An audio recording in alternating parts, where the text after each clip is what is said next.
Ni Dio TV nk'uko musanzwe mubizi murashikirizwa na Dave.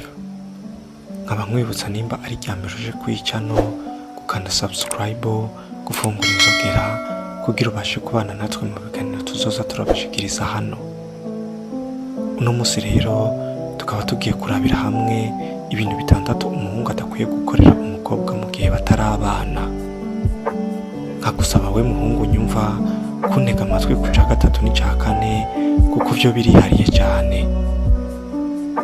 Icambere, ntuzigere ubiha amahirwe menshi mu mutima wawe ko uwo mukobwa mukundana bizoshika igihe mukabana.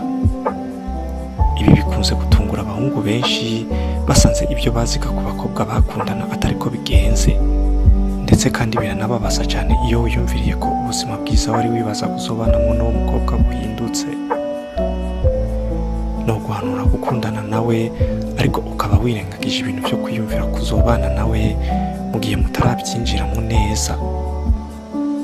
Icya kabiri, ntuzigere umusaba imbabazi mu gihe uzi neza ko utari mu makosa.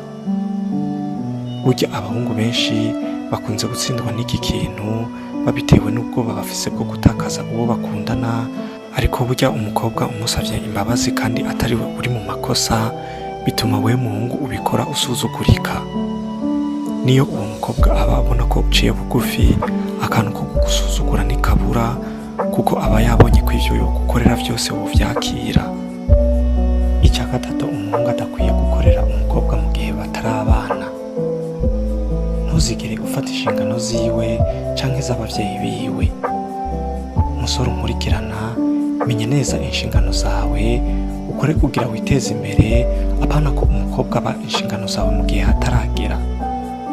Niyashaka ko aba inshingano zawe, nuko wiwe rugamba rwo kwitwara neza kugira umukunde no kugira ingeso ziza zibereye ku buryo bigaragara ko kubitaho umuntu muzima azogira ico akumariye.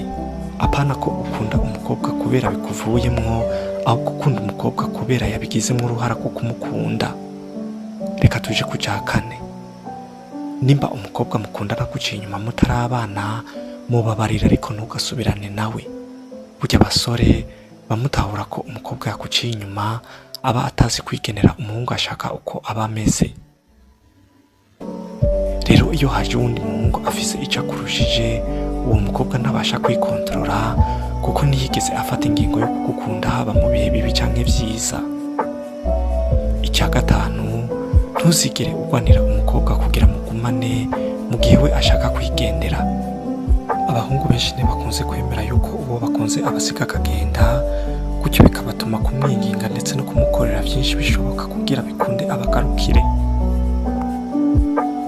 Gusa menya neza ko umukobwa yarinze afata icyemezo cy'uko akureka akigira, aba yabonye neza ko atagikukeneye.